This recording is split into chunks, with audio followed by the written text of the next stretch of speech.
या 5 जणांना तुमच्या दारातून रिकाम्या हाताने कधीही परत पाठवू नका. नमस्कार मित्रांनो, श्री स्वामी समर्थ. या 5 लोकांना तुमच्या दारातून रिकाम्या हाताने चुकूनही पाठवू नका, अन्यथा पापाचे भागीदार व्हाल.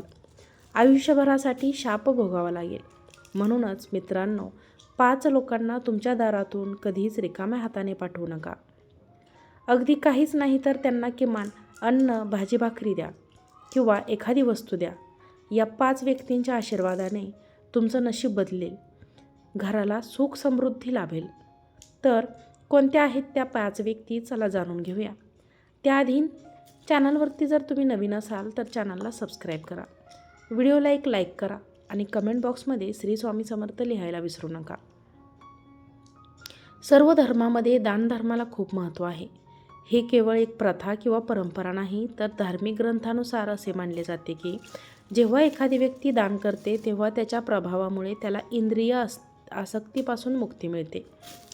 शास्त्रानुसार जीवनात सुख समृद्धी आणि सर्व इच्छा पूर्ण होण्यासाठी दान करणे उचित असल्याचे सांगितले आहे. दान हे मोठे पुण्य मानले जाते.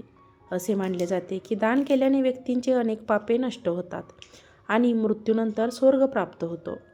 धार्मिक स्थळांवर दान करण्याचे महत्त्व फार पूर्वीपासून माहीत आहे.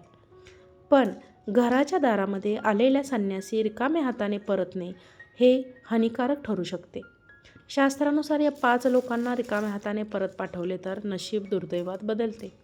घरात येणाऱ्या आनंदात काही दोष निर्माण होऊ शकतील. आपण आज जाणून घेऊया या 5 व्यक्ती कोणत्या आहेत. त्यातील सगळ्यात पहिली व्यक्ती ही आहे, ती म्हणजे किन्नर. जर एखादा किन्नर तुमच्या घरी किंवा तुमच्या व्यावसायिक ठिकाणी दारात पैसे मागण्यासाठी आला असेल तर त्याला रिकाम्या हाताने पाठवण्याची चूक कधीही आयुष्यात करू नका. असे म्हटले जाते की नपुसकांना दान केल्यास कुंडलीतील बुधाचा दोष दूर होतो. ज्योतिषशास्त्रानुसार नपुसक हे बुध ग्रहाचे प्रतीक मानले जाते. एवढेच नाही तर आपण त्यांच्याशी ज्या पद्धतीने वागतो त्याचाही आपल्या जीवनावर खोलवर परिणाम होतो. त्यामुळे चुकूनही कधीही किन्नरांचा अपमान करू नये.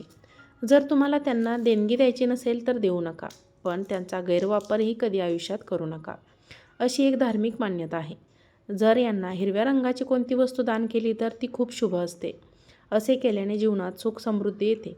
परंतु त्याचा अपमान केल्याने बुध ग्रह बिघडतो आणि व्यक्तीला अनेक प्रकारच्या मानसिक आणि शारीरिक समस्यांना सामोरे जावे लागू शकते.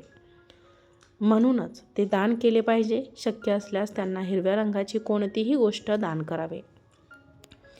नंबर 2, दुसरी व्यक्ती आहे ती म्हणजे संत महात्मा. ज्योतिषशास्त्रानुसार जर कोणी साधू संत तुमच्या दारी आला, त्यामुळे त्याच्याशी नेहमी नम्रतेने वागा.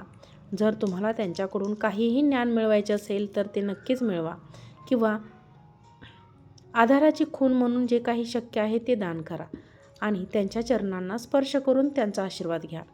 असे मानले जाते की जर कोणी साधू किंवा संत एखाद्याच्या दारातून रिकाम्या हाताने निघाले तर त्याच्या जीवनात दुःख आणि संकटाशिवाय काहीही येत नाही. त्यामुळे साधू संत महात्मा कधीही तुमच्या रिकाम्या हाताने तुमच्या दारातून माघारी पाठवू नका. नंबर 3, तिसरी व्यक्ती आहे ती म्हणजे अपंग व्यक्ती.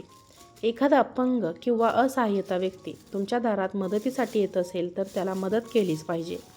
ज्योतिषशास्त्रानुसार अशा लोकांना शनी राहूचे प्रतीक मानले जाते. याचे दान केल्याने क्रूर ग्रहांचा प्रकोप टाळता येतो.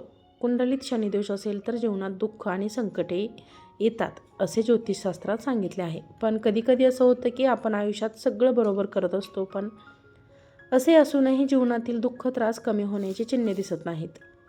त्यामुळे तुम्हीही तुमच्या दारातून कोणत्याही गरजू व्यक्तीला रिकाम्या हाताने परत पाठवत असाल की नाही याकडे लक्ष द्या किंवा गरजू आणि अपंग अशा एखाद्या व्यक्तीला नक्कीच तुम्ही मदत करा. त्यामुळे लक्षात ठेवा की असे कधीही करू नका, कारण अपंग व्यक्तींना राहू आणि शनिदेवाचे प्रतीक मानले जाते. यामुळे हे लोक दारातून रिकाम्या हाताने परत पाठवतात. रिकाम्या हाताने परत जाऊ देऊ नका. चौथी व्यक्ती आहे ती म्हणजे भिकारी. घराच्या दारात भिकारी आला तर त्याला रिकाम्या हाताने परत जाऊ देऊ नका. पैसे नसल्यास अन्न, पाणी किंवा त्यांना देण्यायोग्य वस्तू देखील दान केल्या जाऊ शकतील. दारात किंवा कुठेही भीक मागणाऱ्या लोकांना लोक शिवीगाळ करत असल्याचे अनेकदा दिसून येते. अरे पण धार्मिक शास्त्रानुसार तुम्ही एखाद्याला दान द्या, त्यांना हाकलवून देणे किंवा त्यांना फटकारणे अजिबात योग्य नाही. असे केल्याने आपले संचित पुण्यही नष्ट होते असे मानले जाते. त्यामुळे धार्मिक शास्त्रानुसार भिकाऱ्याला कधीही तुमच्या दारातून रिकाम्या हाताने परत पाठवू नये. तुमच्या क्षमतेनुसार जे काही दान करा. तुम्ही ते करू शकत नसाल तर ईश्वराची क्षमा मागा. 5वी व्यक्ती आहे ती म्हणजे घरची मुलगी. बघा, घरातील मुलगी सासरी होऊन माहेरी आली की तिचा अपमान कधीच करू नका. जेवढे तिचे लाड करता येतील तेवढे करा. तिला कधीही निराश करू नका. तिचे मन दुखी होईल असे कधीही करू नका. त्यामुळे तुमच्या घरची लक्ष्मी तुमच्यावर रागवेल आणि निघून जाईल. म्हणूनच घरातील मुलीची कधीही अपमान करू नका. यामुळे घरातील सुख समृद्धी कायमची निघून जाते. त्यामुळे तिला नेहमी आनंदी ठेवा आणि ती सासरी जाताना तिला रिकाम्या हाताने परत पाठवू नका. त्यामुळे तिला नेहमी आनंदात ठेवा. कारण मुलीला दिल्याने कधीही तुम्हाला आयुष्यात कशाचीही कमी पडत नाही. अशा प्रकारे आपणही आपल्या 5 व्यक्तींना नक्की दान करा.